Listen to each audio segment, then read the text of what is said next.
Hello दोस्तों, स्वागत है आपका अभ्यास करो के यूट्यूब और फेसबुक लाइव में। देखिए यूपीएसआई की जो वैकेंसी अभी निकली हुई थी, अभी आपको इसके बारे में डिटेल से डिस्कशन भी करवा दिया गया है अभ्यास करो के प्लेटफॉर्म में नीरज सर और शिवान सर के द्वारा।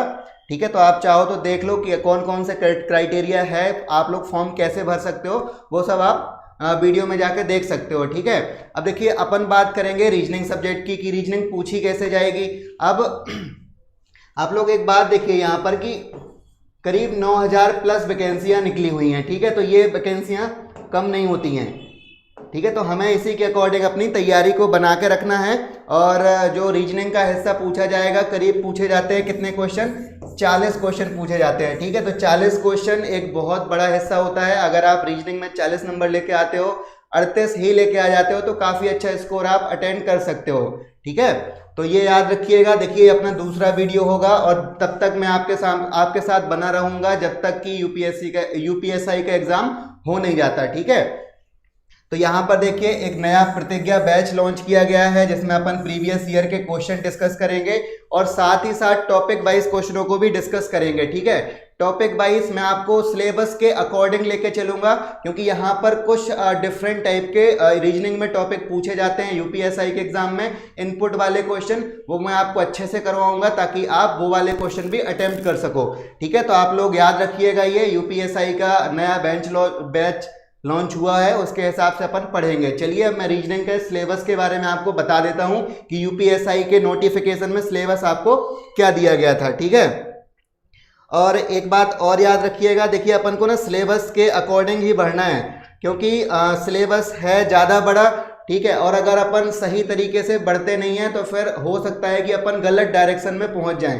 और कोशिश ये करनी है कि हमें सिलेबस के अकॉर्डिंग बढ़ना है। अब एक बात देखिए, जैसे एक एग्जांपल के तौर पे मैं आपको समझाऊं कि जब भी हम कभी यात्रा करते हैं ट्रेन में तो हम एक टिकट लेते हैं। क्यों टिकट लेते हैं? ताकि हमें ये पता चल सके कि हमें कहाँ पर पहुँचना है, हमारी यात्रा का अंतिम पड़ाव क्या होने वाला है। ठीक है, तो हमें वो यहाँ पर टिकट के माध्यम से देख सकते हैं। सेम सिलेबस की भी वही पोजीशन होती है। किसी भी एग्जाम में अगर आप सिलेबस को टारगेट नहीं कर पाते हो तो आप भटक जाओगे 100%। ठीक है, तो हम लोग क्या करेंगे, रीजनिंग को सिलेबस के अकॉर्डिंग पढ़ेंगे, क्योंकि यहाँ पर रीजनिंग के आपको 40 क्वेश्चन देखने को मिलने वाले हैं। अच्छा मौका है सबके लिए, कोई भी मत गवाना। ठीक है, कोशिश करना कि आप लोग एग्जाम को क्वालिफाई कर सको। आपके लिए सारे प्रयास किए जा रहे हैं। रीजनिंग में आपको मैं पढ़ाऊंगा। ठीक है, नीरज सर आपको मैथ पढ़ा रहे हैं, जीएस के बैच भी चलेंगे और हिंदी का भी आपके लिए जल्दी ही लेकर आया जाएगा। तो ये याद रखिएगा। ये देखिए मैंने आपको यहाँ पर सिलेबस दे रखा है। ठीक है, यहाँ पर सिलेबस को 3 भागों में बांट दिया गया। अब जो बेसिक टॉपिक हैं जो मैं आपको पढ़ा चुका हूं वो भी मैं आपको बता दूंगा। देखिए और अभी अपन क्वेश्चन की क्वालिटी भी देख लेंगे, किस तरीके के क्वेश्चन प्रीवियस में पूछे गए हैं, ताकि एक बात अपन को और पता चल जाए कि कौन से टॉपिक में अपन को कितना टाइम देके चलना है। देखिए बेकार का बिल्कुल भी समय हमें खत्म नहीं करना है। अपना सिलेबस के अकॉर्डिंग टॉपिक वाइज चलेंगे तो चीजें आसान होती चली जाएंगी, इतना याद रखिएगा। ठीक है, अब यहाँ पर देखिए, ये आप चाहो तो स्क्रीनशॉट लेके इसको पढ़ लेना। अगर अपन इसको पढ़ेंगे तो ज़्यादा फिर टाइम निकलेगा।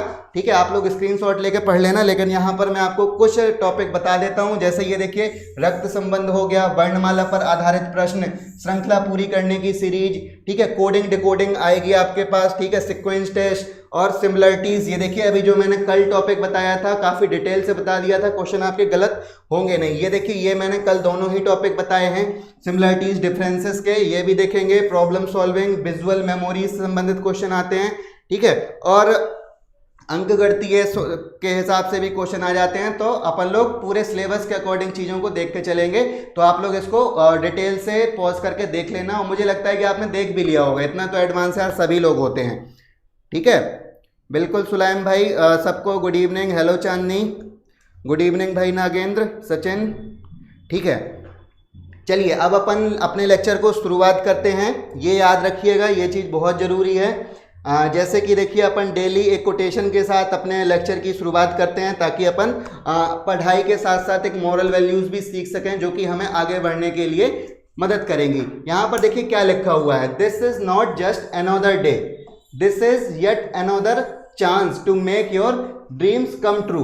ठीक है। देखिए जो भी नई सुबह होती है ना, तो वो एक नया दिन नहीं होता, ऐसा मानकर मत चला करिए। ये सोचिए कि एक आपको नया चांस मिला हुआ है अपनी लाइफ में कुछ करने का। आपसे गलतियां हो गई प्रीवियस डे में, छोड़ दो, ठीक है, भूल जाओ। अब एक नया दिन आया है, नए तरीके से उसको ट्रीट करो, अपनी प्लानिंग बनाओ, हार्ड वर्क करो और एक नए चांस की तरह हर दिन को ट्रीट करो। सुबह उठने के बाद एक नई प्लानिंग होनी चाहिए आपके सामने, तो आप चीज़ें आसानी से कर पाओगे। बिल्कुल नागेंद्र, गुड इवनिंग भाई नागेंद्र। चलिए, और जो लोग फेसबुक से जुड़े हैं वो फेसबुक से भी जुड़ सकते हैं, यूट्यूब से भी जुड़ सकते हैं, जहां आपका मन करे वहां से आकर जुड़ जाइए, दोनों ही जगह लाइव चल रहा है। अब आज के वीडियो का मकसद ये भी है कि मैं आपको ये परिचय करवाऊं कि क्वेश्चन कैसे पूछे जाएंगे। अब देखिए, ये जो यूपीएसआई में क्वेश्चन पूछा गया था प्रीवियस ईयर में, तो इस तरीके के क्वेश्चन भी आपसे पूछे जाएंगे कि मैंने ये आपको क्वेश्चन डिस्कस भी करवाए हैं, फिर भी करवाऊंगा।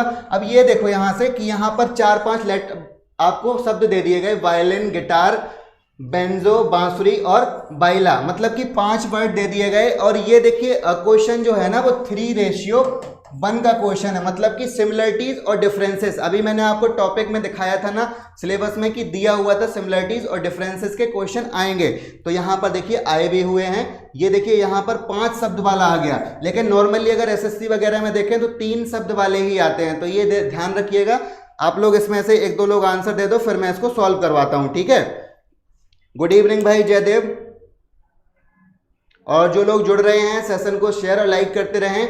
देखिए, अब ऐसे क्वेश्चनों में हमें अपना थोड़ा सा कॉमन सेंस यूज करना होता है। टफ क्वेश्चन होते नहीं है, टफ क्वेश्चन आप लोग बना देते हो। देखिए वायलिन है, गिटार है, ठीक है, बेंजो है और बाइला है, ये कहीं ना कहीं एक ही जैसी चीजें हमें दिखाई दे रही हैं। लेकिन अगर यार हम बांसुरी की देख लें ना, बांसुरी ऐसा एक यंत्र है जिसको हम मुंह में ध्वनि से मुंह में हवा के माध्यम से ध्वनि निकालते हैं, तो कहीं ना कहीं अगर हम देखें तो ये बांसुरी जो है इनसे अलग हो जाएगी, तो ऑप्शन अपना ए सही हो जाएगा। और बाकी के तीनों एक जैसे हैं तो इसको अपन काट देंगे। अब देखिए ये सिमिलरिटीज और डिफरेंसेस का क्वेश्चन था, यूपीएसआई के नोटिफिकेशन में साफ साफ दिया हुआ है कि सिमिलरिटीज और डिफरेंसेस से संबंधित क्वेश्चन पूछे जाएंगे, और ये क्वेश्चन पूछा गया था इसलिए मैंने आपको ये बता दिया। तो आप लोग इसके साथ इसको देखते रहिएगा। इस तरीके के क्वेश्चन में जब तक एग्जाम हो नहीं जाता तब तक मैं डिस्कस करवाता रहूंगा, ताकि बहुत सारे क्वेश्चन आपको डिस्कस करवा दूं, ठीक है। और यूपीएसआई के लिए टेस्ट सीरीज भी लॉन्च होगी, तो आपको वो भी अगर चाहो तो आप लोग ज्वाइन कर सकते हो। चलिए नेक्स्ट क्वेश्चन कर लेते हैं अब अपन। अब देखिए एक अनदर क्वेश्चन पूछा गया था ये भी। अब देखिए यहां पर आप लोग एक बात देखो कि कुछ लोग कहते हैं कि भाई रीजनिंग का सब्जेक्ट है, यहां पर जीएस यूज नहीं होगी। मैंने एक बार आपको ये भी बताया था कि रीजनिंग तो छोड़ो यार, कई बार ये भी हो जाता है कि इंग्लिश से संबंधित क्वेश्चन भी रीजनिंग में पूछ लिए जाते हैं। कैसे? उनको क्रम से लगाने के लिए, जैसे कि क्लोज टेस्ट वगैरह आते हैं ना इंग्लिश में, उसी तरीके से यहाँ पर विषम संख्या पूछ लिया जाता है कि भाई ये ऑर्डर में कैसे लगाएंगे। तो मैं आपको रीजनिंग पढ़ाता हूँ इसलिए मैं आपको ये बता दे रहा हूँ कि देखिए जीएस से संबंधित क्वेश्चन भी पूछे जा सकते हैं। ऑप्शन कैसे बनेंगे ये आप ये वाला क्वेश्चन देख लो, ठीक है। बिल्कुल यशवंत रजाक जी शेयर कर रहे हैं, थैंक यू भाई। ए बोल रहे हैं, ललिता यादव ने भी ए बोला है, शुभम जी ने भी ए बोला है, ठीक है। चलिए अमर साहू यूट्यूब से ए बोल रहे हैं, ओके ठीक है। अब देखिए यहाँ पर भी आपको क्या हो रही है, जीएस से संबंधित रीजनिंग पूछी जा रही है। जीएस संबंधी क्या रीजनिंग, ठीक है, जीएस संबंधी रीजनिंग आपसे पूछी जा रही है। अब आपको ये पता होना चाहिए कि ये देश जो है कौन कौन से किस किस महाद्वीप में है, ठीक है। अगर आपको ये पता, अब देखिए यूपीएसआई में जब क्वेश्चन पूछा गया तो ये सोचिए कि कितना थोड़ा सा लेवल उनका हाई ही रहता है कि यहाँ पर भी जीएस की आपकी नॉलेज चेक की जाए। अब ये आपने देखा तो आपको एक एक को डिवाइड करके जाना है कि भाई कौन कहाँ है। ये देखो कनाडा, क्यूबा और सेंट लूसिया और फिनलैंड, 4 आपको ऑप्शन दिए गए हैं। कोई जल्दी से 1-2 लोग आंसर दे दो फिर मैं इसको सॉल्व करवाऊं। गलत मत करिएगा, आसान क्वेश्चन है, बस थोड़ा सा दिमाग का यूज होना था, ठीक है। अब यहाँ पर एक बात देखिए कि यहाँ पर कनाडा लिखा हुआ है और क्यूबा लिखा हुआ है और सेंट लूसिया। अगर हम इन 3 देशों की बात करें तो ये तीनों देश है ना जो, वो कौन से देश में है, ये हैं उत्तरी अमेरिका महाद्वीप में है, उत्तरी अमेरिका, ठीक है, महाद्वीप, उत्तरी अमेरिका महाद्वीप में है। लेकिन अगर अपन दूसरी तरफ ये देखें कि जो ये फिनलैंड है ना, ये फिनलैंड कहाँ पर है, फिनलैंड तो आपने सुना होगा कि ये स्कैंडिनेवियन कंट्री है, 3 देश आते हैं उसमें, फिनलैंड, ठीक है। स्वीडन और नॉर्वे 3 देश आते हैं, तो उनमें से एक है फिनलैंड और ये यूरोप में स्थित है। अगर ऐसे क्वेश्चन पूछे जाएंगे तो इस तरीके से आप लोग इसको डिफरेंशिएट करिएगा ताकि चीजें आपके लिए देखो भाई आसान हो जाएं, ठीक है।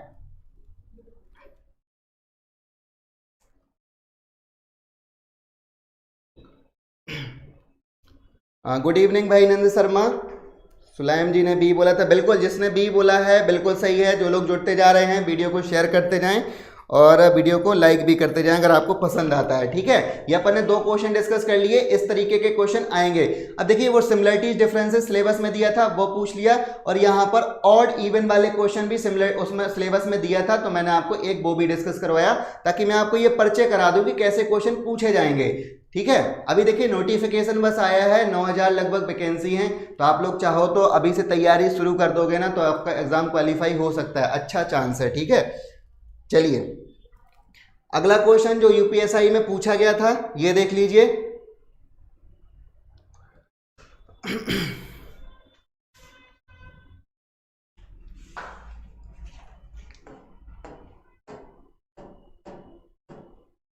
देखिए यहां पर ऐसा है कि अपन ज्यादा आसान क्वेश्चन नहीं देखेंगे, हर प्रकार के देखेंगे, आसान भी देखेंगे और थोड़ा सा टफ भी देखेंगे ताकि आप लोगों का लेवल सही बना रहे कि मीडियम पेपर आ गया तो आप लोग सॉल्व कर लो, इजी आया तब भी और टफ आया तब भी। अब ये देखिए इस क्वेश्चन को मैं थोड़ा सा टफ क्वेश्चन की श्रेणी में रखता हूं, ये थोड़ा सा कठिन टाइप का क्वेश्चन है। कैसे इसको बोलेंगे कठिन है, अभी आप लोग इसको देखोगे फिर आप बताओगे। पहली बात तो इसमें देखो यार ये है कि बहुत बड़ी इसमें बहुत ज्यादा हिंदी लिखी हुई है, ठीक है, मतलब कि बहुत ज्यादा हमें पढ़ना पड़ेगा क्वेश्चन को सॉल्व करते समय, ठीक है। तो हमें ये चीज बचाना है कि हम अपना टाइम कैसे बचाएंगे। अब यहां पर देखो लिखा हुआ है नीचे दिए गए कथन में 1 व 2 कथन दिए हैं, आपको तय करना है कि कथनों में उपलब्ध कराए गए तथ्य सवाल का जवाब देने के लिए पर्याप्त हैं या नहीं है। दोनों कथन पढ़ें और सही विकल्प का चयन करें।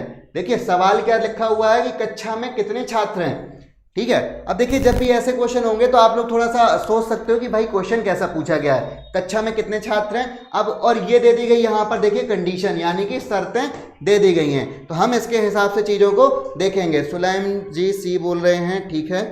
देखिए यहां पर ऑप्शन आप लोग ओनली 1 कर सकते हो, ओनली 1, ठीक है। जिसको इंग्लिश में दिक्कत हो रही हो तो ओनली, यहां पर आप लोग बौद्ध कर लो, ठीक है, बौद्ध नन, ठीक है, और ये हो जाएगा बौद्ध राइट, ठीक है, और ये हो जाएगा ओनली सेकंड। अब देखिए इसको करना कैसे है यार, अच्छा क्वेश्चन था, आप लोगों में से 1-2 लोग आंसर दे दो फिर मैं इसको सॉल्व करवाऊं। देखिए कंडीशन क्या बोली गई थी, कक्षा में कितने छात्र हैं, ये क्वेश्चन था और यूपीएसआई में पूछा गया। ये देखिए 2 लोग हैं यहाँ पर, सुरेश और हरिता, ठीक है। हरिता कक्षा की लड़कियों में शीर्ष से 10वें स्थान पर है। अब यहां पर आप लोग ऊपर देखो, मैं ऊपर इसको समझा रहा हूं, ठीक है। हरिता कहां है, कक्षा में, ये देखिए मान लो कि ये कक्षा हो गई, ठीक है, कक्षा में लड़कियों में शीर्ष से 10वें नंबर में, यहां पर इसका नाम लिख लो थोड़ी देर के लिए, ये कहां से है, ऊपर से 10वें नंबर में है यार, ठीक है। अब इसके बाद सुरेश शीर्ष से 15वें स्थान पर है। अब देखिए जो सुरेश है ना वो यहां से कितने स्थान पर है, 15वें स्थान पर है, ठीक है। यहां पर देखो ये सुरेश हो गया अपना और वो हो गई हरिता, ठीक है। अब इसके आगे क्या लिखा हुआ है, और हरिता और सुरेश के बीच में 5 छात्र हैं, ठीक है। अब इसके यहां से लेकर यहां तक के बीच में कितने छात्र हैं, 5 छात्र दिए गए हैं।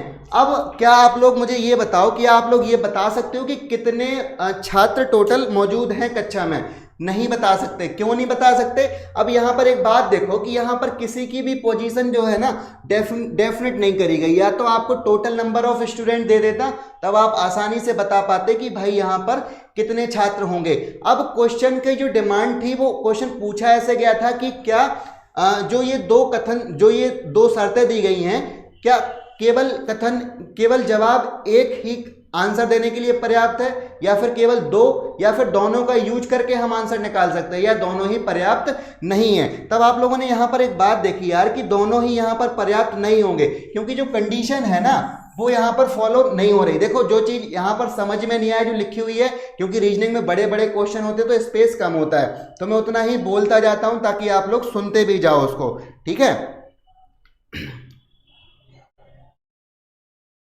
ठीक है भाई, देखिए ऐसे क्वेश्चन ही मैं डिस्कस करवाऊंगा ताकि आप लोगों का एग्जाम अच्छे से कंडक्ट करवा सकूं। तो ये देखिएगा, समझ में आ गया, इसमें कोई प्रॉब्लम तो नहीं है किसी को? सिंपल सी बात थी यार, दोनों ही कथन पर्याप्त नहीं है प्रश्न का जवाब देने के लिए। क्यों? क्योंकि यहां पर कोई भी चीज डेफिनेट नहीं करी गई जिसकी वजह से हम आंसर निकाल नहीं सकते। जब आंसर अपना निकल नहीं सकता तो दोनों ही पर्याप्त नहीं है। इस तरीके से अपन ऐसे क्वेश्चनों को कर सकते थे। नहीं भाई नंद शर्मा, ओनली वन तो यहां नहीं होगा, क्योंकि यहां से तो जो लोग देखो एक दे रहे हैं ना, वो लोग समझो ये जो दिया गया है ना, हरिता कक्षा की लड़कियों में शीर्ष स्थान से 10वें में है। अब क्या मुझे एक बात बताओ कि अगर ये मैंने 10वें स्थान पर बना दिया तो क्या मैं ये बता सकता हूं कक्षा में कितने छात्र हैं? भाई नहीं बता सकता। कैसे बता दूंगा? क्योंकि बाकी की जानकारी तो है नहीं, इसलिए अपना ऑप्शन ए गलत हुआ। और जो लोग ऑप्शन केवल 2 बोल रहे हैं तो वो भी इसलिए सही नहीं होगा क्योंकि बीच के नंबर्स तो दे दिए गए, ठीक है, लेकिन कि बाकी की चीजें नहीं दी गई, तो हम आंसर कैसे निकाल पाएंगे? तो इस तरीके से अपन ये भी गलत कर देंगे, ठीक है, ये वाला। और दोनों तो होगा ही नहीं, जब दोनों से ही नहीं निकलनी है तो अपना आंसर हो जाएगा बी, कि दोनों ही ऐसे शर्तें दी गई हैं जहां से आंसर को निकाला नहीं जा सकता। ठीक है, इस तरीके के यार क्वेश्चन पूछे जाएंगे तो समझते रहिएगा। और वीडियो को आप लोग शेयर कर सकते हो अगर वीडियो के क्वेश्चन की लेवल ऑफ क्वेश्चन आपको पसंद आता है तो, ठीक है। चलिए देखिए, एक क्वेश्चन ये वाला पूछा गया था, यूपीएसआई में ही पूछा गया था। आज देखो मैं यूपीएसआई के क्वेश्चन इसलिए डिस्कस करवा रहा हूं ताकि आप लोग इससे परिचित हो जाओ कि कैसे क्वेश्चन पूछे जाने वाले हैं, ठीक है। और देखिए ऐसे ही सीरीज आती रहेगी जब तक कि एग्जाम हो नहीं जाता। तो आप लोग चाहो तो वीडियो को लाइक शेयर सब्सक्राइब कर सकते हो ताकि एग्जाम तक आपको नोटिफिकेशन मिलते रहें, ठीक है। चलिए अब मुझे बताइए, यहां पर लिखा हुआ है लुप्त संख्या श्रृंखला में प्रश्न सूचक चिन्ह की जगह क्या होगा। मतलब कि हमें ब्लैंक वाला ये निकालना है कि यहां पर क्या आएगा। और सीरीज क्या बन रही है 6, 3, 4, 13, 82 और यहां पर क्या आने वाला है। अच्छा क्वेश्चन है, जवाब दे दीजिए जल्दी से। सर मैं लेट आई हूं, थोड़ा टॉपिक बता दीजिए। देखो यार नंद शर्मा, टॉपिक अपना जो अभी हाल ही में यूपीएसआई की वैकेंसियां निकली हुई हैं, ठीक है, 9000 करीब, तो उसके लिए जो नोटिफिकेशन आया था गवर्नमेंट के द्वारा, तो उसी के बारे में क्लासेस स्टार्ट हो चुकी हैं। तो आप लोग जो कोई फॉर्म भरना चाहे, तो अभी तो फॉर्म नहीं आया है, फॉर्म बाद में आएगा, ठीक है, लेकिन अपन ने क्लासेस स्टार्ट कर दी हैं। तो वहाँ 40 क्वेश्चन रीजनिंग के पूछे जाने हैं, तो अपन उसकी तैयारी कर रहे हैं क्योंकि 40 क्वेश्चन एक बहुत बड़ा अमाउंट होता है, ठीक है। चलिए दे दीजिए जल्दी से आंसर 1-2 लोग, फिर मैं इसको सॉल्व करवाऊं। कोई बात नहीं राघवेंद्र यार, लेट हो गए तो कोई बात नहीं, ठीक है।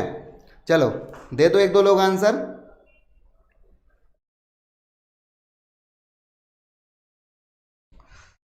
चलो चलो मैं ही करवा देता हूं जल्दी से।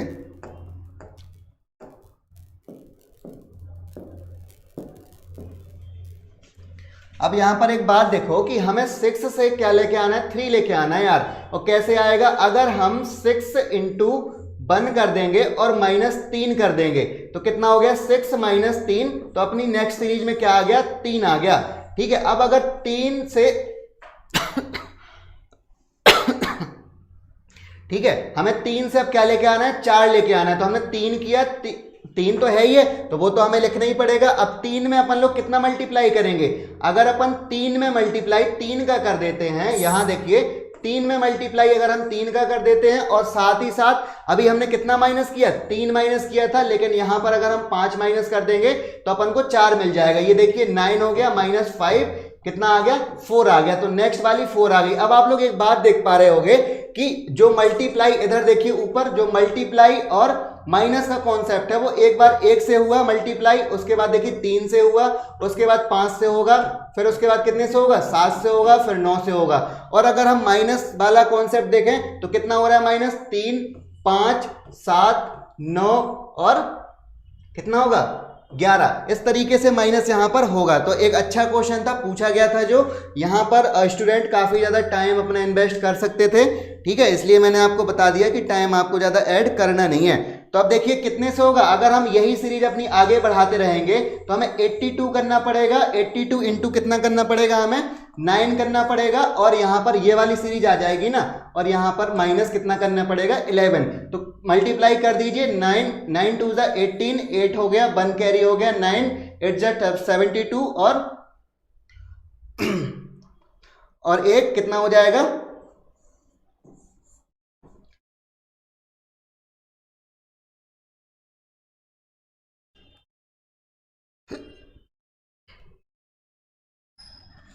ठीक है। इस तरीके से देखिए इसको क्वेश्चन को करना था अपन को। रूल यही लगना है, याद रखिएगा। मल्टीप्लाई कितना हो रहा है 1 3 5 7 और 9, और माइनस कितने का होगा 3 5 7 9 और 11, ठीक है। तो 82 में हमें 9 से मल्टीप्लाई करना था, तो ये आ गया अपना कितना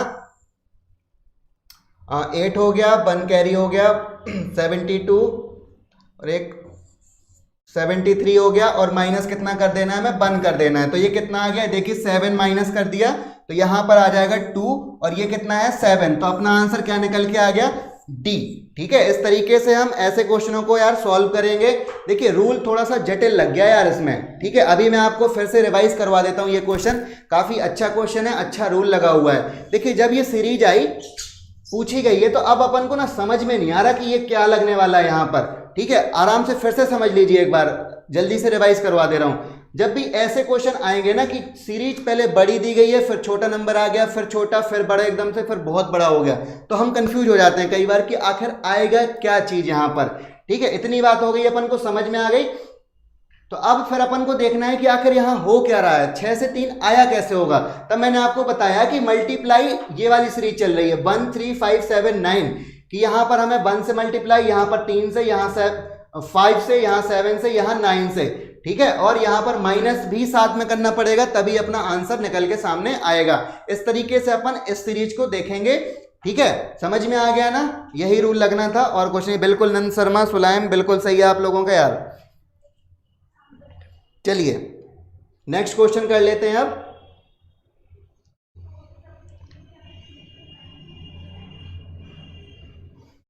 देखो एक क्वेश्चन ये भी पूछा गया था, यहां भी बिल्कुल डिफरेंट रूल लगा हुआ है, ठीक है। क्या लगा हुआ है, बिल्कुल न्यू रूल लग गया यहां पर, इसलिए मैंने सोचा ये भी आपको बता दूं। देखिए आपको एकदम नया नया यहां पर पढ़ने को मिलेगा, आप लोग कुछ सीख कर ही जाओगे यहां पर, ठीक है। तो ये क्लास और अपनी चलती रहेगी, यूपीएसआई के लिए प्रतिज्ञा बैच है, लगातार चलता रहेगा तब तक जब तक कि एग्जाम आपका हो नहीं जाता, ठीक है। गुड इवनिंग भाई सबको।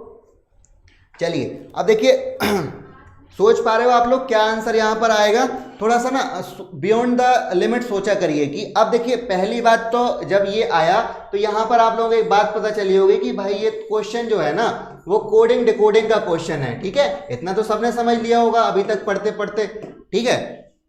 लेकिन अब इसमें रूल क्या लगने वाला है वो आपको देखना पड़ेगा। जब भी समझ में नहीं आए चीजें तो फिर यहां पर लिख लिया LEAR, अलग से लिख लो एक बार NING। मैंने आपको दोनों तरीके से बताया, या तो आप लिख लो, अगर आपको टाइम खर्च नहीं करना है तो भाई मत लिखो, डायरेक्ट ही यहां पर सॉल्व कर सकते हैं, ठीक है। चलो मैं आपको डायरेक्ट सॉल्व करवाता हूं ताकि ज्यादा अपन को पेन यूज करना ना पड़े। तो ये जो लिखा हुआ है इसके नीचे बस ये वाला लिख दो UDHODKF और के।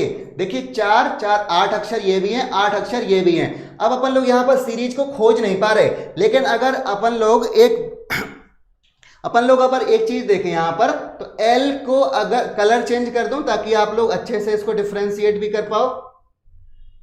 चलो अगर हम एल और ओ में संबंध देखें तो अगर हम फिंगर से काउंट, जैसा मैंने आपको सिखाया है, फिंगर से काउंट करते हैं, एल के बाद MNO, ठीक है। तो हमें O यहां पर मिलता दिख रहा है, तो हम यहां पर कितना कर सकते हैं, +3 हुआ है भाई। और अगर फिर E के बाद देखें EFGH, मतलब कि यहां पर भी क्या हो रहा है, +3 हो रहा। अब अगर यहां पर देखें ABCBCD मतलब कि +3 और RSTU मतलब कि +3, तो हम लोग क्या देख पा रहे हैं, इस तरीके का कुछ पैटर्न अपना बनता हुआ दिखाई दे रहा है 4-4 अक्षरों में। अब अगर NING जो लास्ट के अक्षर हैं ये देखें तो यहां पर कैसा बन रहा है, यहां पर भी कुछ वैसा ही बनेगा, ठीक है। यहां पर लेकिन कैसा बनेगा, माइनस का। यहां पर मैं 4 अक्षर अलग से लिख दे रहा हूं, ये आप लोग यहां पर देखिए, ये K हो गया, और यहां पर क्या था, NIN, जी, ठीक है। अब यहां पर एक बात देखो कि यहां पर ना माइनस हो रहा है, ये देखो यहां से यहां जा रहा है अगर, तो ये जी के 3 पहले पड़ता है ना डी, तो हमने क्या कर दिया यहां पर -3। तो अब हमें एक बात पता चली कि आगे वाले 4 अक्षरों में +3 का क्रॉस वाला रूल लग रहा, ठीक है, कौन वाला, क्रॉस वाला रूल लग रहा, और पीछे वाले 4 अक्षरों में -3 का रूल चल रहा है। तो इस तरीके से हम ये क्वेश्चन को सही कर सकते थे। देखिए थोड़ा सा टफ क्वेश्चन है और ऐसा ही क्वेश्चन यार एग्जाम में पूछा गया था, तो मैं नहीं चाहता कि मैं आपको आसान आसान क्वेश्चन पढ़ा दूं और फिर आपको समझ में भी ना आए, एग्जाम हॉल में बैठो उधर टफ क्वेश्चन आ जाए तो फिर फायदा क्या होगा, है ना।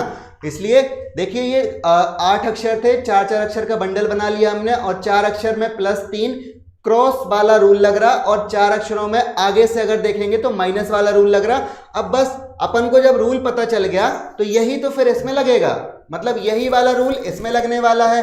अब अपने पास क्या बचा हुआ है, रिवेट्स बचा हुआ है, तो ये रिवेट्स में आप लोग लगा दो और डायरेक्ट अपना क्या आ जाएगा, आंसर आ जाएगा। और देखिए कोई 1 या 2 अक्षर ही चेक कर लेना, पूरा चेक मत करना, नहीं तो फिर टाइम जाएगा अपना, ठीक है। अब देखिए यहाँ पर 8 अक्षर थे, 4 के जोड़े बने थे, यहां पर ऐसे बना लो, इतना समझ पा रहे हो आप लोग। अब आगे के 3 में +3 होना है, तो आर के बाद STU, मतलब कि तीसरे अक्षर में यू आना चाहिए अपना। अब यहां पर देख लो तीसरे में यू कहां है, देखो भाई यहां तो है नहीं, तो इसको अपन क्या कर देंगे, काट देंगे। यहां भी नहीं है, इसको भी अपन क्या कर देंगे, काट देंगे। अब यहां है तो 2 ऑप्शन बचे अपने पास, 2 ऑप्शन में ये चीज दी हुई है। अब एक बात देखो कि बाई LU और बाई LU, मतलब कि अब अपन को यहां से आंसर नहीं मिलेगा, डायरेक्ट अपन लोग यहां पे बाई LU लिख सकते हैं। अब देखिए P, O और Q, अब जो लास्ट वाला अक्षर है, जब अपन ने यहां पर देखा था तो यहां से -3 होना था, ठीक है। अब E की पोजीशन होती है 5, सबको पता है, ठीक है, और B की पोजीशन कितनी हो जाएगी, अगर इसमें से 3 घटा देंगे तो B आ जाएगा ना। B की पोजीशन होती है 2, तो आंसर क्या आना चाहिए, लास्ट में B आना चाहिए कहीं ना कहीं, और अपना क्या हो गया, यहां पर आ गया Q, तो अपन इसको ऑप्शन को काट सकते हैं, आंसर अपना क्या निकल के आ गया, A, ठीक है। इतना समझ में आ गया। देखिए मैं आपको बिल्कुल बेसिक से समझाऊंगा यार, बिल्कुल गलती अपन को करनी नहीं है, चीजें बड़ी ही आसान होती हैं अगर हम आसान तरीके से उसको देख पाते हैं, ठीक है। जितना अच्छा हमारा नजरिया होगा उतना ही अच्छी चीजें हमें दिखेंगी, क्वेश्चन के आंसर भी दिखेंगे, ठीक है। तो कोशिश किया करिए कि क्वेश्चन को जब आप लोग देखो तो उसको तोड़िए, क्वेश्चन को भले किसी भी पोर्शन का हो, वो उसको तोड़ा तो अपन को जल्द आंसर मिलते जाएंगे। ऐसे आप लोग किया करिए क्वेश्चन को। फर्स्ट रिप्लाई ए सही गया सर, ओके यशवंत भाई, यशवंत ने देखिए शेयर किया है, थैंक यू भाई यशवंत। जो लोग शेयर कर रहे हैं और लाइक कर रहे हैं, चाहे वो यूट्यूब से जुड़े हों चाहे फेसबुक से, उन सबको थैंक यू। और एक चीज और देखिए, यूपीएसआई का बिल्कुल नया बैच स्टार्ट हुआ है, अच्छे क्वेश्चन डिस्कस करवाए जा रहे हैं। तो आपके दोस्तों ने किसी ने फॉर्म भर रखा हो तो आप लोग उनको भी सजेस्ट कर सकते हो, ठीक है। चलिए, गुड इवनिंग भाई विजय पटेल। चलो अब नेक्स्ट क्वेश्चन करें। याद रखिएगा, देखिए 3-3 वाला रूल लगा हुआ है, 8 अक्षर थे तो 4-4 में बांटा, अगर 6 होते तो 3-3 में बांटते, और फिर क्या करना था, कुछ नहीं करना था, ये क्रॉस वाला रूल लगा देना था। तो देखा करो यार कहां से सीरीज आप लोग कंप्लीट उसको कर पा रहे हो, कहां से सीरीज वो बन पा रही है, ठीक है, इतना याद रखिएगा। चलिए अब नेक्स्ट क्वेश्चन करते हैं। ये तो भाई आसान सा क्वेश्चन था, लेकिन इसमें भी थोड़ी सी टेक्निकलिटीज तब आ जाती है जब हम एग्जाम हॉल में बैठे होते हैं, तो हमारे माइंड में काफी ज्यादा प्रेशर होता है, ठीक है। सर एसएससी सीएचएसएल की क्लास कब होगी? अमन मिश्रा, एसएससी सीएचएसएल की क्लास यार देखो परसों होगी, ठीक है, ठीक है, परसों। कल अपनी चलेगी एनटीपीसी की, जिसका शिफ्ट 1 में है, सीबीटी 2 जिसने देना है और जिसको ग्रुप डी देना है, तो कल अपनी 7 बजे से वो वाली क्लास चलेगी, ठीक है, आरआरबी की। बिल्कुल देखना है भाई, वो वाला क्वेश्चन जो था इससे पहले अच्छा क्वेश्चन था। चलिए अब ये वाला क्वेश्चन अपन देख लेते हैं कैसे करना है। ये देखिए, इनको कहते हैं बेसिकली डायरेक्शन के क्वेश्चन, ठीक है, डायरेक्शन क्वेश्चन, यानी कि हम कह सकते हैं हिंदी में दिशा परीक्षण का ज्ञान होना, ठीक है। जिनको दिशाओं में थोड़ी सी प्रॉब्लम होती है वो एक चीज देखो, 4 बनाकर देखा करो, ठीक है। 4 का जो पूछ होती है ये अपना पूरब दिशा होती है, ठीक है, और ये पश्चिम हो जाती है और ये उत्तर होती है और ये दक्षिण होती है, ठीक है। इसी तरीके से हमें यहाँ पर भी करना होता है। सबसे पहले एक पॉइंट बना लिया करिए इन टाइप के क्वेश्चन में और फिर पढ़ते जाइए। लिखा हुआ है प्रिया अपने घर से शुरू कर उत्तर में कितना जा रही, 7 किलोमीटर जा रही। प्रिया ने अपने घर से शुरू किया और कहाँ को भाग रही है, ये देखो ऊपर की तरफ, ऊपर कहाँ है, उत्तर है। कितना किलोमीटर जा रही, 7 किलोमीटर ऊपर को ये भाग रही है। आप लोगों में से कोई आंसर देना चाहे तो भाई दे दो, उसके बाद फिर मैं इसको सॉल्व करवा दूंगा, ठीक है। फिर अपनी दाईं ओर मुड़कर 9 किलोमीटर चलती है। यहां से देखिए वो दाईं ओर मुड़ी और कितना चल गई, 9 किलोमीटर चल गई, ठीक है। अब इसके बाद दाईं ओर मुड़ी, देखिए यहां देखिए डायरेक्शन का भी ज्ञान होना चाहिए। क्लॉकवाइज जब भी घूमेंगे सेम डायरेक्शन में तो हमेशा अपन दाएं जाएंगे, अगर एंटी क्लॉकवाइज घूमे तो अपन बाएं जाएंगे। ये थोड़ा सा पॉइंट है, याद रखिएगा, चाहे लिख लेना कहीं। देखिए मैं मान लो ये खड़ा हूं और दाएं जाना है मुझे, तो मैं इधर को मुड़ूंगा ना, क्योंकि दायां मेरा यही हो रहा है, ठीक है। तो यहां पर हमने 9 किलोमीटर चलती है, अंत में वह अपनी दाईं ओर फिर से मुड़ रही। अब देखिए डायरेक्शन चेंज नहीं कर रही, दाईं ओर ही मुड़ रही, तो सीधे क्लॉकवाइज दिशा में घुमाओ, घड़ी की दिशा में, कुछ सोचना कुछ ज्यादा है नहीं, ठीक है। यहां पर भी कितना चल रही, वो 7 किलोमीटर चल रही है। भाई अपने घर से कितनी दूर और किस दिशा में है। देखिए बच्चे यहीं पर गलती करते हैं, क्या गलती हो जाती है उनसे कि वो पूछा जाता है घर की दिशा से, लेकिन वो क्या निकाल के आ जाते हैं जहां से वो चल रहे हैं। अब देखिए घर तो उसका ये है, यहां से वो कितनी दूर है, यहां अगर देखें तो ये जितनी होगी ऊपर वाली उतनी ही तो नीचे वाली होगी, और ये जितनी होगी उतनी तो ये होगी, क्योंकि आपने आयत पढ़ा होगा, ठीक है। आयत का वो क्या होता है, रेक्टेंगुलर पढ़ा होगा, उसमें होता है कि आमने सामने की भुजाएं बराबर होती हैं। तो ये भी अपनी क्या हो गई, 9 हो गई। तब आंसर क्या आना चाहिए, 9 किलोमीटर आना चाहिए, लेकिन यहाँ पर 7 है, यहाँ पर भी 7 है, इसको काट दो तो अपना 2 बच गया ऑप्शन में। आप देखिए पूरा वो पश्चिम में कंफ्यूजन है, कुछ बच्चे कंफ्यूजन के हिसाब से लगा के आ जाएंगे भाई। वो क्या करेंगे कि यहां से दिखा देंगे अपनी डायरेक्शन कि यहां से तो यार ये पश्चिम की तरफ है, और जहां से उन्होंने पश्चिम सोचा गलत हो जाएगा, क्योंकि कहां पूछा गया, अपने घर से पूछा गया, यहां से वो किस डायरेक्शन में है, ये डायरेक्शन पूछी गई है। तो ये देखो ये क्या है, ये केंद्र है, तो यहां पर है पूरब, ठीक है, पूरब यानी कि ईस्ट, ठीक है। तो अपना डायरेक्ट आंसर क्या हो जाएगा, 9। इस तरीके से अपन ऐसे क्वेश्चन को सॉल्व करेंगे। देखो भाई जो लोग जुड़े हुए हैं अगर फेसबुक से हैं तो यूट्यूब में जाकर सेशन को देख सकते हैं, और अगर सेशन पसंद आता है तो भाई आप लोग लाइक शेयर कर सकते हो, ठीक है।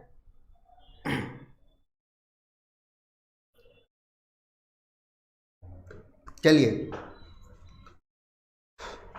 नेक्स्ट क्वेश्चन कर लेते हैं अब।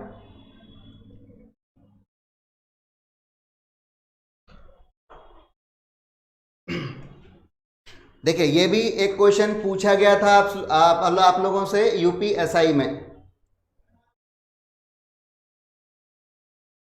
कहाँ पूछा गया था, यूपीएसआई में क्वेश्चन पूछा गया था। यहाँ पर भी देखिए वही पूछा गया था कि सभी एक ही समूह से हैं लेकिन अलग हमें पहचानना है। तो 3:1 वाला था, मतलब कि सिमिलरिटीज और डिफरेंसेस वाला क्वेश्चन था, इसलिए पूछा गया था। तो आप लोग एक बार आंसर दे दो, फिर मैं इसको सॉल्व करवाता हूँ। देखिए यहाँ लिखा हुआ है कि बीनस, घटपर्णी, घड़ा और सूरजमुखी, ठीक है। अब आप लोगों को पहचानना है कि ये कहां से क्या चीजें लगेंगी, ठीक है।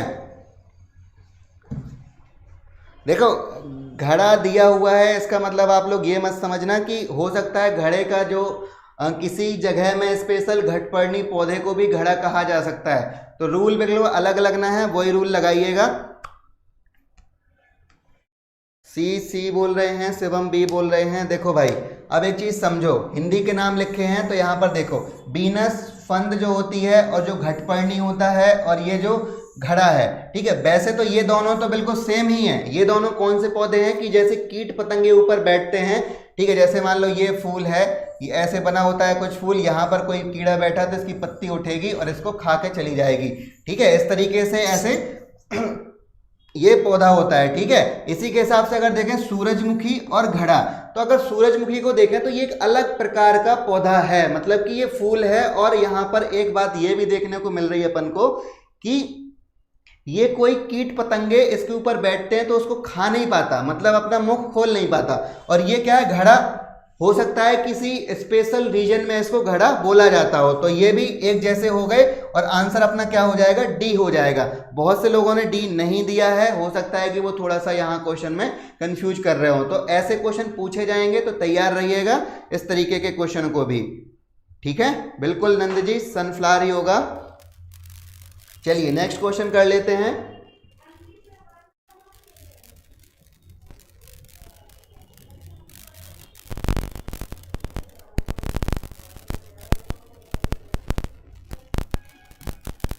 चलो देखिए, शब्दों के शब्दकोश में उनकी उपस्थिति के अनुसार क्रमवार लगाइए। ठीक है, इनको हमें क्रमवार लगाना है, ऐसे क्वेश्चन भी पूछे जाएंगे, तो आप लोग इनके लिए भी तैयार रहिएगा।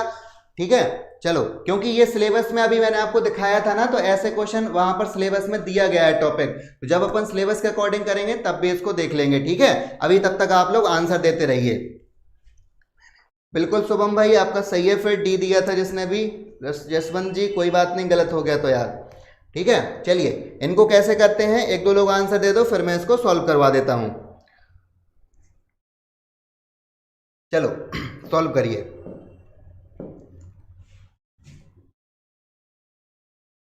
देखिए एक दो क्वेश्चन और करेंगे, उसके बाद अपन इस क्लास को ऑफ करेंगे। इसके बाद अपन एमपी पुलिस के लिए पढ़ेंगे।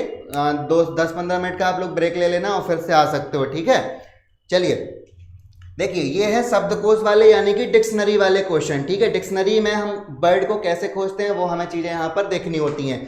अब जब मैंने आपको ये पढ़ाए थे अपने जब प्रीवियस लेक्चर लिए थे उसमें पढ़ाए थे, तो मैंने आपको बताया था कि कैसे चीजें करनी होती हैं। अल्फाबेट का रूल होता है यहाँ पर, A to Z तक हमें सीरीज क्रमवार चलानी होती है। ठीक है, तो अब यहाँ पर देखिए PI है, PI है, PI, PI, PI सब में है। अब हमें कुछ ऐसी चीज लेनी है कि जो सबसे पहले आती हो। ठीक है, अब Z, X, V, X और Z, अब इन सब में अगर देखें तो B पहले आ जाता है, ये वाला B, तो अपने तीसरा आना चाहिए पहले, तो अपन डी ऑप्शन को काट देंगे। अब अपन इसको चेक नहीं करेंगे, इसको काट दीजिए। अब बचे अपने पास 4 ऑप्शन चेक करने के लिए। अब Z से पहले तो भाई साहब X आता है, तो XE यहां पर है, XI यहां पर है, तो अब X सेम है। इसके बाद अगर देखें तो E और I में हमें कंपैरिजन करना पड़ेगा, कौन पहले आता है। E पहले आता है तो E यहां पर पहले आ जाएगा, तो 3 के बाद आएगा 4, यहां पर दिया गया है 2, तो ये भी काट दो। ठीक है, अब 3 के बाद 4 आना चाहिए, तो 4 भी अब अपन चेक नहीं करेंगे। अब केवल चेक किस किस में करेंगे, 1 में, 3 में और 5 में चेक करेंगे। अब देखिए Z, डबल Z है। अब सिंपल सी बात है, यहां पर 2 ही आएगा, क्योंकि Z से पहले X आ जाता है, तो यहां पर देखिए 2 आ गया, यहां पर 1 है, इसलिए इसको काट देंगे और डायरेक्ट अपना आंसर क्या निकल के आ जाएगा, C। ठीक है, इस तरीके से अपन ऐसे क्वेश्चनों को सॉल्व कर सकते हैं। चलिए एक क्वेश्चन और देख लेते हैं, उसके बाद क्लास को अपन अपनी ऑफ करेंगे। ठीक है,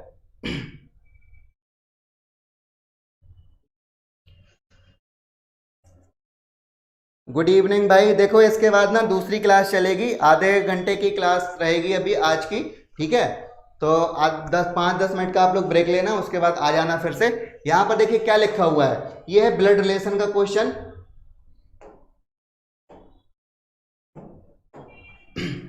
एक लड़का, ये भी देखिए यूपीएसआई में क्वेश्चन पूछा गया था। ठीक है, एक लड़की का अपने अंकल की माँ की बेटी के रूप में परिचय कराता है। तो अब मैंने आपको बताया था कि करना क्या होता है ऐसे क्वेश्चनों में।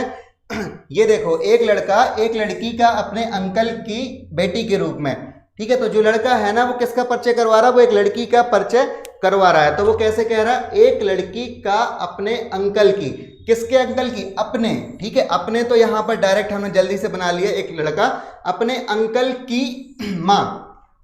ठीक है, अब इसके अंकल कौन होंगे, सबसे पहले इसके कोई पापा होंगे और उसके पापा के भाई होंगे। ठीक है, तो अंकल की माँ, अब अंकल की माँ भी कोई होगी, तो वो तो दोनों की ही माँ हो जाएगी। माँ के बेटे यानी कि ये खुद माँ के बेटे की बेटी के रूप में, तो देखिए ये हमने बेटी बना ली, इसकी के रूप में परिचय कराता है। बस अपना क्वेश्चन हो गया, अब अपन को कुछ नहीं करना। ठीक है, डायरेक्ट क्वेश्चन हो गया, कुछ नहीं करना, फॉर्मूला आ गया, बस आंसर निकल आएगा। अब लड़की का उस लड़के से क्या संबंध है। ठीक है, तो लड़की का उस लड़के से, मैंने आपको बताया था कि से का की तरफ चलते हो, का में जो बैठा होगा वही आंसर होगा। अब जब ये दोनों भाई भाई हैं तो ये भी तो भाई चचेरे बहन और भाई हो जाएंगे। हमें इनका रिलेशन फाइंड आउट करना था, तो माँ होगा नहीं, भतीजी होगा नहीं, बहन होगा नहीं, ये हो जाएगा अपना आंसर, क्या हो जाएगा, चचेरी बहन। इस तरीके से अपन ऐसे क्वेश्चनों को भी टैकल कर सकते हैं। ठीक है, चलिए ठीक है, तो ये अपन ने आज सिलेबस भी डिस्कस कर लिया यूपीएसआई का, कैसे कैसे क्वेश्चन आएंगे, किस किस तरीके के क्वेश्चन आएंगे। आप लोग चैनल को सब्सक्राइब कर लो, वीडियो को लाइक कर लो, ताकि अब नेक्स्ट क्लास जब यूपीएसआई की हो तब अपन नोटिफिकेशन आप लोगों को मिल जाए। इसी के साथ अपन अपनी यूपीएसआई की आज की सेकंड वीडियो की क्लास खत्म करते हैं। अगले टर्म से कोशिश करेंगे कि कम से कम अपन 20 से आधे घंटे की क्लास में 20 से 25 क्वेश्चन सॉल्व कर पाए, ठीक है। तो जुड़े रहिएगा। इसके बाद आप लोग 5 मिनट का ब्रेक ले लो, फिर अपन दूसरी क्लास अटेंड करेंगे, ठीक है। चलिए, सभी लोग जाते जाते वीडियो को लाइक सब्सक्राइब शेयर कर सकते हो, जो भी आपको करना हो, और 5 मिनट में आ जाना, ठीक है।